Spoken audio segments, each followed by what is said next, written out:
Good afternoon, student. And today we are going to discuss the next unit. The name is about the system of the digital communication. Now, under this unit, the first topic is the block diagram of the digital communication system.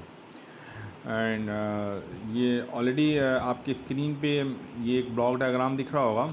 Already जब आप लोगों ने analogue communication के बारे में study किया होगा तो बहुत सारे आपने ब्लॉक्स पढ़ा होगा. जैसे आप लोगों ने इंफॉर्मेशन सोर्स पढ़ा होगा, फिर आपने ट्रांसड्यूसर पढ़ा होगा, फिर मॉड्यूलेटर पढ़ा होगा, फिर आपने चैनल पढ़ा होगा, फिर डिमॉड्यूलेटर होता है, फिर आउटपुट ट्रांसड्यूसर होता है, फिर डेस्टिनेशन होता है. Similarly, all the blocks remain same, but to improve the performance of the digital communication, so many blocks are also introduced to make the system perfect. Now, as we seen in the block, the first block is the information source, then source encoder, then channel encoder, then modulator, then channel. After that there is a noise during when the information is transmitted through the channel, and then demodulator, then channel decoder, then source decoder, then destination. Now here I am going to explain one by one what is the blocks, what is the meaning of each blocks which are used in the digital communication system. As we know, the first one is the information source. Information source already हमने discuss किया था last unit में, जब मैंने आपको इसके पहले जो यूनिट पढ़ाया था कि इंफॉर्मेशन सोर्स बेसिकली होता क्या है, from where the information can be generated on the random basis, also on the probability basis. And also फिर हमने डिस्कस किया था about the type of the information source, like discrete means like memory less memory information source, or mainly here we are using the discrete memory less source. In that the output symbol does not depend upon the input signal. इस तरीके से हमने study किया था. फिर हमने बहुत सारे फार्मूले स्टडीज़ किए, like about the information, then entropies, then so many entropies are there, and also the mutual information. फिर हमने चैनल के बारे में डिस्कस किया, फिर सो मैंने कोडिंग्स आर देयर हमने डिस्कस किया. तो ये सारे बेसिकली आपके जो रिलेट करते हैं वो इन्फॉर्मेशन सोर्स से करते हैं. और information source is the important block. Means we can say if there is the no information then communication is not possible. Okay, तो इन्फॉर्मेशन सोर्स हमारा एक सबसे इम्पॉर्टेंट ब्लॉक है जहाँ से हमारा सोर्स जनरेट होता है, वो मीनिंगफुल इन्फॉर्मेशन जनरेट होते हैं जिसको हमें आगे ट्रांसमिट करना होता है एक पर्टिकुलर पाथ पे या पर्टिकुलर डेस्टिनेशन पे. तो सिंपल वे में अगर हम डिफाइन करना चाहें कि what is the information source, information source it can be either analog और डिजिटल इन नेचर. तो इन्फॉर्मेशन सोर्स हमारे एनालॉग या डिजिटल हो सकते हैं, depend upon which type of the communication is there. If the analog communication is there then the signal are the analog. If the in digital communication signal are digital in nature. And analog signal source like the audio and video signal already हमने discuss कर चुके हैं analog communication में. And in digital basically हम जो relate करते हैं the data which are generated from the computer. As you know, जो कंप्यूटर का हमारा कीबोर्ड होता है, जब कोई भी की हम प्रेस करते हैं तो की प्रेस करने के बाद they are represented in the ASCII form, American standard code for information exchange, that which is in the 7-bit, and then this 7 bit आर transmitted to many other system for the meaningful convey of the message. Now this is the first block जो हमने already में discuss किया कि first block basically होता है क्या, ये इंपॉर्टेंट रोल होता है जहाँ से इंफॉर्मेशन हमारे जनरेट होते हैं. After that source encoder. तो हमने इसके पहले यूनिट में हमने बहुत सारे सोर्स इनकोडर के बारे में डिस्कस किया था, like just like Huffman code और शैनन-फेनर कोडिंग. मीन्स बेसिकली होता है कि अभी मैंने डिस्कस किया कि इंफॉर्मेशन सोर्स से जो हमारे सिंबल जनरेट होते हैं, लाइक हम एक अगर थोड़ा सा मैं एज्यूम करना चाहूँ, जैसे आपको मैं पहले डिस्कस कर चुका हूँ कि किस तरीके से आपका एक रैंडम वेरिएबल होता है, लाइक रैंडम वेरिएबल एक्स होता है, and from where so many symbols are generated according to the requirement and having the probabilities px1, px2 and pxt, and each symbol contain some is information. Okay, now for the meaning full information we have group all the some number of the messages or signals are grouped to get the meaningful information, already मैं discuss कर चुका हूँ. फिर हमने यहाँ पे basically जो information source हमारे जनरेट होते हैं, तो अगर हम बात करें डिजिटल कम्युनिकेशन में हमारे जो डेटा 0-1 के फॉर्म होना चाहिए, तो how these probabilities converted into the digital form और also we can say the 0-1 form, it is the very important role played by the source encoder. Source encoder basically convert the digital signal into the digital form. Okay तो यहाँ पे हम देखना चाहें क्या क्या basically है, अगर हम एक्सप्लेन करना चाहें यहाँ पर मैं एक्सप्लेन करें. Source encoder it convert the digital signal generated at the source output into the another signal in digital form. तो बेसिकली अगर मैं आप डिफ़ाइन करना चाहें तो हमारा ये जो सोर्स इनकोडर होता है, convert the digital signal those which are produced at the output of the source converted into the digital form. Okay, then now next it eliminates the redundant for ensuring the efficient in the source output. तो redundants means already redundants आप जानते हैं जिसका कोई मतलब नहीं होता है, वो एक्स्ट्रा होता है. तो इस सोर्स कोडिंग की हेल्प से जो हमारे कुछ redundants होते हैं हम उसको एलिमिनेट भी कर सकते हैं for the efficient transmission of the data which are produced at the source output. Now there are also the so many techniques are used just like already discuss in the previous subject like PCM हो गया, delta modulation, adaptive delta modulation, etc. These are the type of the source encoder, but in your subject basically the source encoder are of the two type, that is Huffman coding and Shannon coding will be used. Already हमने इसके algorithm को discuss कर चुके हैं और कुछ इस पे न्यूमेरिकल भी हम लोग डिस्कस किए हैं किस तरीके से हम यहाँ पे प्रोबेबिलिटीज़ को बाइनरी फॉर्म में कन्वर्ट करते हैं, फिर हम एफिशिएंसी को फाइंड करते हैं. और ऑल्सो हमने ये भी डिस्कस किया था कि हमारा जो एफिशिएंसी होता है हफमैन कोडिंग का जो एफिशिएंसी होता है वो कुछ बेटर होता है with respect to the Shannon Fano coding, because the expected length in the Huffman coding is less as compare to the Shannon Fano coding. तो ये ऑलरेडी हम डिस्कस कर चुके हैं. तो this is about the source encoder. तो source encoder का basically जो रोल हम कह सकते हैं जो डिजिटल सिग्नल को डिजिटल फॉर्म में कन्वर्ट करना. Okay, this is your second block and after that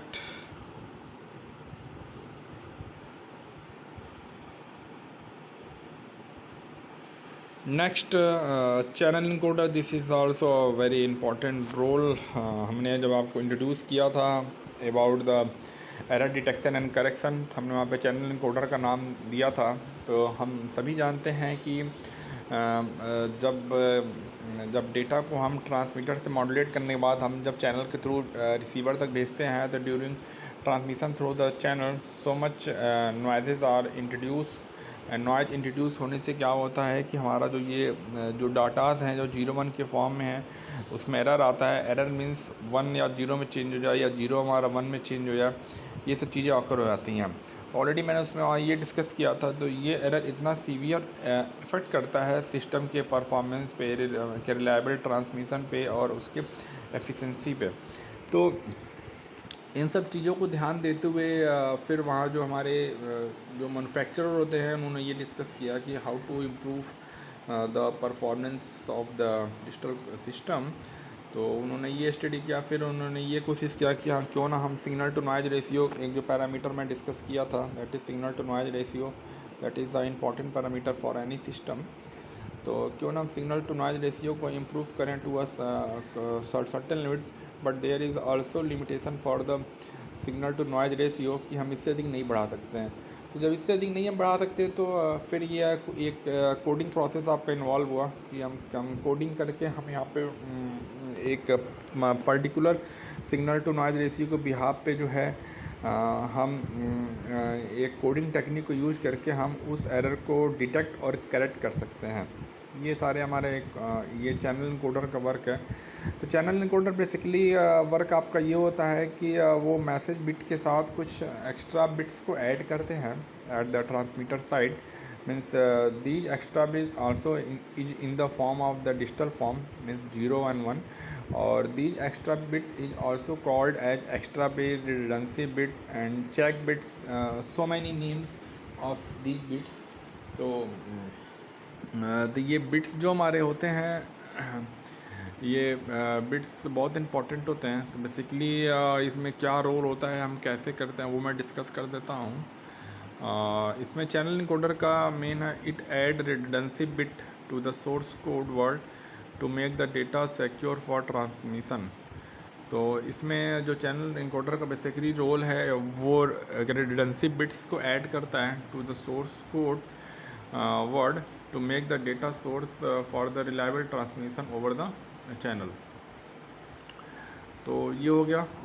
उसके बाद ऑलरेडी मैं डिस्कस भी कर चुका हूँ, बहुत सारे आपके जो कोडिंग टेक्निक्स थे जो यूज किए गए थे, मैं उसको डिस्कस भी कर चुका हूँ और आप जानते भी पहले से।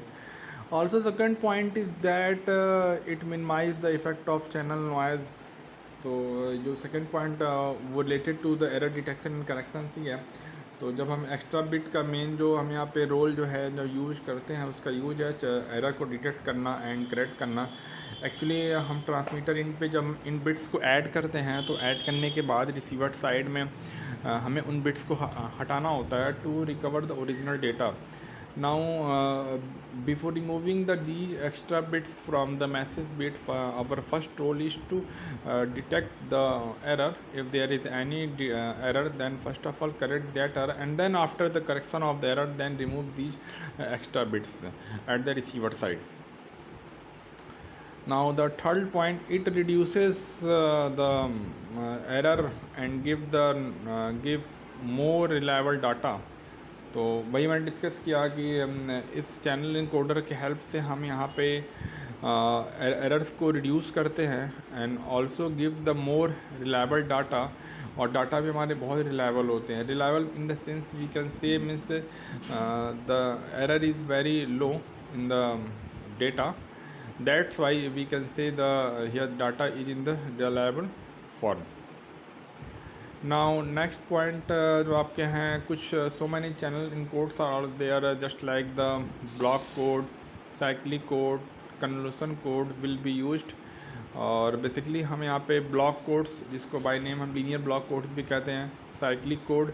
इन cyclic code these are the two type, systematic and non systematic code, already मैं डिस्कस कर चुका हूँ। Then convolutional code, convolution code already ये भी मैं डिस्कस कर चुका हूँ किस तरीके से आपका है, ये will be used. This all the 4 points basically regard the channel encoder ये हम करते हैं।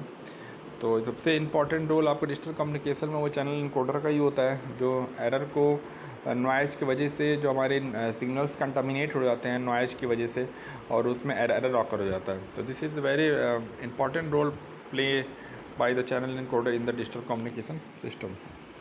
Now after that next is the modulator.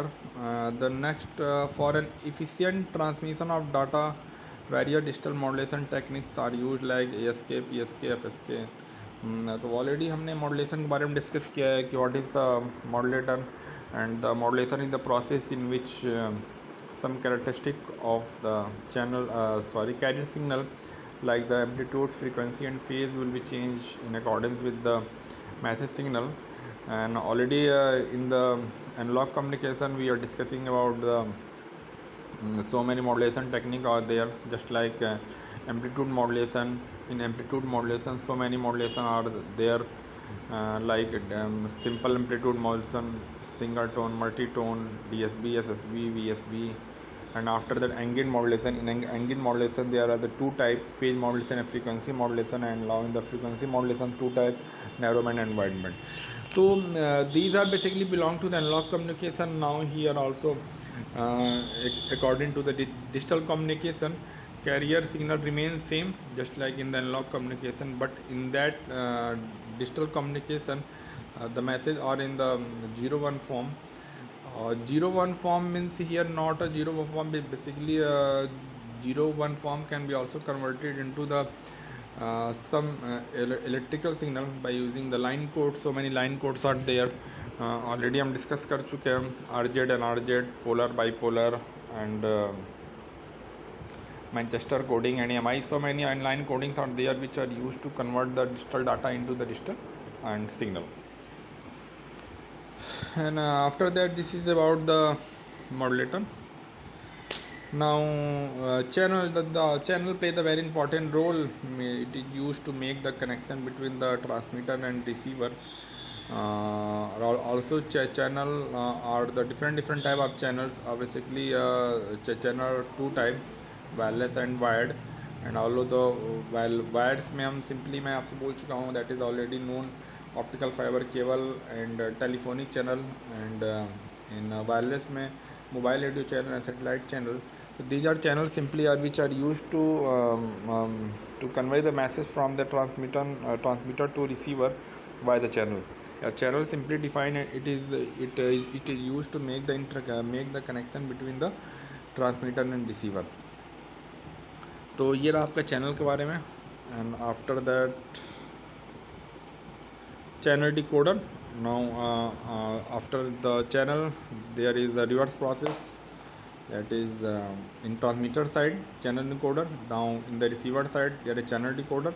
Channel decoder basically वही रोल है जो अभी मैंने डिस्कस किया कि हम जो चैनल इनकोडर जो एक्स्ट्रा बिट्स को ऐड करता है, उन एक्स्ट्रा बिट्स को फिर हमें हटाना पड़ता है. तो हटाने से पहले हमें वहाँ पे वो डिटेक्ट करना पड़ता है कोई एरर है कि नहीं है, and also if there is any error than detect that error and correct them.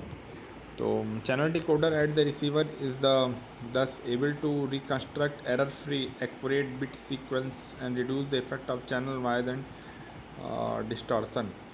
तो channel decoder जो हमारा receiver input होता है, just able to reconstruct the error-free data bit stream and see also we can say sequence and reduce the effect of channel wire and the distortion. तो ये जो हमारे error free जो data हमारे produce करता है, तो इसमें वो करता है कि वो नॉइज़ को वो रिड्यूस करता है, और नॉइज़ या डिस्टॉर्शन और सिंपली वी कैन से उन दोनों को ये क्या करता है, उन दोनों को ये रिमूव कर देता है. This is about the channel decoder. Now next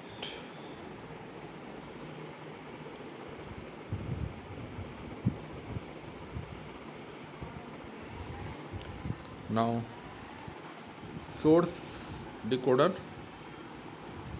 Source decoder basically it is the same as the reverse process of the source encoder. At the receiver end, some sort of the decoder is used to perform the reverse operation to that of the source encoder. तो source decoder का basically use है, it is used to done the reverse process which are happening in the source encoder. तो source encoder में जो processors थे, उन processor को फिर यहाँ reverse processor जो process करने के लिए हम यहाँ पे source decoder का use करते हैं.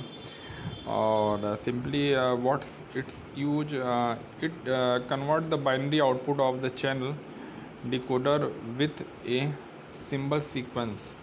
मीन्स बाइनरी जो हमारे आउटपुट जनरेट होते हैं चैनल से, और इनको ये फिर से डिकोड करके इजीली वो bits simply we can say symbol sequence के फॉर्म में इसको चेंज किया जाता है.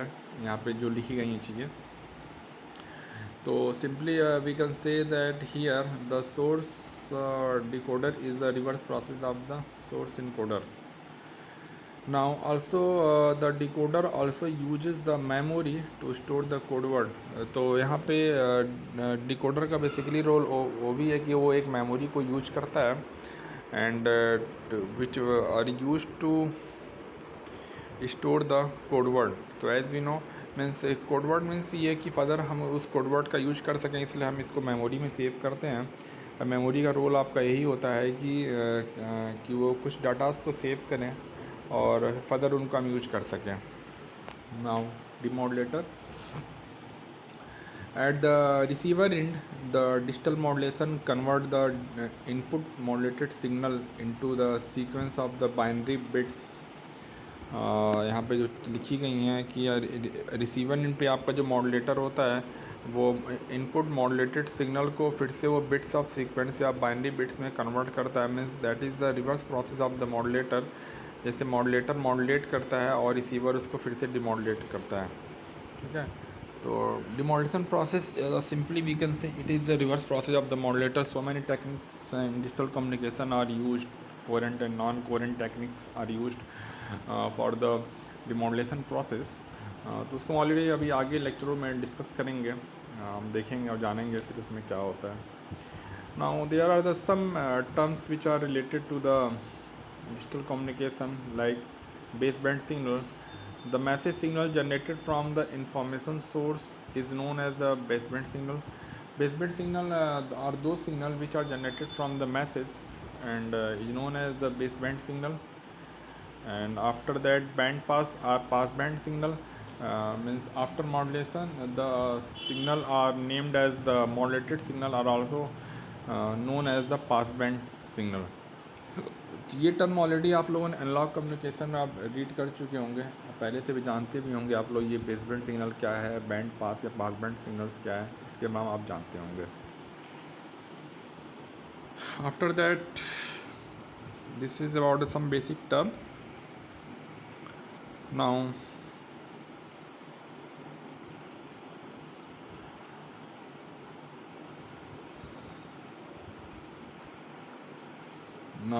there are the some more important point, that is the advantage of digital communication over the analog communication। बहुत इंपॉर्टेंट एडवांटेज है आपका यहाँ पे। वाई क्वेश्चन राइज होता है, why digital communication is the preferred over the analog communication, या right some advantage of digital communication. Now the first point is the better noise immunity. Better noise immunity means as already known, and what is immunity means what is the tolerance level of the digital system. In that जो आपका ये digital communication system है, इसका ये काफ़ी noise पे tolerate कर सकता है। मीन्स इतने नॉइज़ को टॉलरेट कर सकता है कि उसकी वजह से हमारा डाटा में कोई एरर ना आए, तो इसलिए इसको बेटर नॉइज़ इम्यूनिटी के नेम से इसको जानते हैं और जाना गया है। And after second is the enhance performance. तो मैंने जब आपको टॉपिक डिस्कस किया था एरर डिटेक्शन एंड करेक्शन में, तो वहाँ पे परफॉर्मेंस की जब बात आई थी कि जब हमारे डाटा चैनल के थ्रू जाते हैं तो किस तरीके से उसमें एरर इंट्रोड्यूस होता है। तो उस एरर को हटाने के लिए हम बहुत सारे वर्कआउट, हम कोडिंग टेक्निक्स यूज करते हैं, that is to detect the and correct the errors. तो बेसिकली इन डिजिटल कम्युनिकेशन में ये आपके प्रोसेस होता है। तो on the behalf of this we can say that the performance of the digital communication can be increased due to this enhanced capability of the digital communication. And third one is the storing capability. अभी मैंने discuss किया आपका जो source decoder में था कि source decoder हम memories का यूज करते हैं, और basically what is the use of the memory. Memory का बेसिकली यूज होता है कि जिसकी स्टोरिंग कैपेबिलिटी होती है, कुछ टाइम के लिए हम डाटा को स्टोर कर सकें फॉर फर्दर यूज। तो उस मेमोरी की वजह से हम ये भी कह सकते हैं कि डिजिटल कम्युनिकेशन हमारा स्टोरिंग कैपेबिलिटी होती है। Now fourth point is the high security using the data encryption.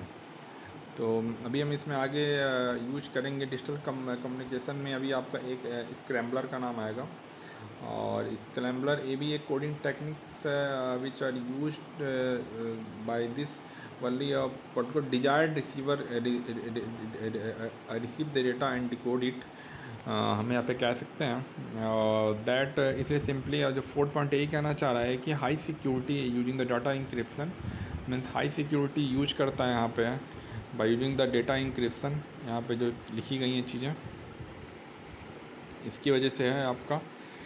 And after that तो डेटा इंक्रिप्शन मीन्स यही होता है कि कुछ इसको हम डिक्रिप्ट कर दें किसी प्रोसेसिंग से, एंड फर्दर कोई पर्टिकुलर रिसीवर इसको रिसीव कर सके और उसको रिसीव सके। Not all the receiver receive the data are easily decoded, this is only due to the data encryption. Now fifth point is the use of repeater to reproduce signal. Now as you know the repeater, आपने PCM में पढ़ा होगा कि what is the use of the repeater during the transmission of data in the PCM channel. Repeaters का basically use होता है कि हर कुछ डिस्टेंस पे हम रिपीटर्स का यूज करते हैं। उसका बेसिक वर्क यही होता है कि वो सिग्नल को रिसीव करता है, और ड्यू टू नॉइज अगर सिग्नल का स्ट्रेंथ अगर कम हो गया या बढ़ गया तो एक पर्टिकुलर थ्रेशोल्ड लेवल पे उस सिग्नल की स्ट्रेंथ को लाने के लिए हम इस रिपीटर का यूज करते हैं। ठीक है, तो जैसे अगर हम बात करें, जैसे आपने सेटेलाइट कम्युनिकेशन में ट्रांसपोंडर का भी नाम सुना होगा, उसका भी काम यही होता है कि हर कुछ किलोमीटर्स पे हम रिपीटर्स का यूज करते हैं। Simply it's use to receive the signal and to make the signal level at particular threshold level. Further वो उसको ट्रांसमिट करेगा, अगेन आगे रिपीटर होगा उसको रिसीव करेगा। कि मीन्स उस दो रिपीटर्स के बीच में अगर if there is any losses in the signal then it can be make उसको फिर वो मेंटेन कर लेता है। Then 6 point is easy detection and correction of the errors. तो अभी मैंने डिस्कस किया कि what is the basically the role of the channel decoder and encoder. उसका रोल यही है कि किस तरीके से चैनल में जो हमारे एरर इंट्रोड्यूस होते हैं नॉइस की वजह से, तो उन एरर्स को डिटेक्ट करना और उनको करेक्ट करना बहुत इंपॉर्टेंट रोल होता है। तो ये डिजिटल कम्युनिकेशन में इजीली अवेलेबल है और इसलिए हम इसको कर सकते हैं। इसलिए आप लिखा हुआ है जो पॉइंट आपका easy detection and correction of the error. Now it is not possible in the analog communication but there is the this is the extra capability और also we can say that the extra property of the digital communication in which the error detection and correction of the data involved. And the 7th point is the digital ICs are available, and nowadays digital IC are simply available in the market। हम इसको easily perform कर सकते हैं। उसकी circuitry भी बहुत simple होती है क्योंकि डिजिटल ICs हमारे BLSI टेक्नोलॉजी बेस्ड होते हैं। Means number of component present in the MM area, बहुत छोटे से एरिया में बहुत सारे कंपोनेंट्स होते हैं और perform so many operations are there. तो due to the availability of digital IC हम कह सकते हैं कि डिजिटल कम्युनिकेशन में डिजिटल ICs का यूज होता है और विच प्ले कि हम छोटे से सर्किट में हम अधिक से अधिक ऑपरेशंस को परफॉर्म कर सकें। Okay, and after that disadvantage there is the 2 disadvantage is there. And due to the analog to digital conversion the data rate become high. इसलिए होता क्या है कि हमें यहाँ पे इन physical environment all the data are present in the analog form. Now in the digital conversion and digital communication, data are required in the digital form, that is the 0-1 form. Now in the digital communication the first important role is how the analog data converted into the digital conversion। तो जब हम ये convert करते हैं तो basically होता क्या है कि डेटा रेट बिकम हाई। हमारा जो डेटा का रेट हो जाता है वो बहुत हाई हो जाता है। Data rate become high means data rate जो होता है वो बहुत हाई होता है। And therefore the more transmission bandwidth is required for the digital communication. तो आपको पता है ये ट्रांसमिशन बैंडविड्थ मीन्स ये चैनल बैंडविड्थ के बारे में बात कर रहा है। तो जब डेटा रेट हाई होगा, डेटा रेट हाई करने का मतलब है कि more and more data can be transmitted पर सेकेंड, कि अधिक से अधिक डेटा हमारे पर सेकेंड ट्रांसमिट हो। That is called the data rate become high होने से। और इस हाई डेटा रेट हाई होने की वजह से क्या है कि हमें बैंडविड्थ को, चैनल के बैंडविड्थ को इंक्रीज करना होता है।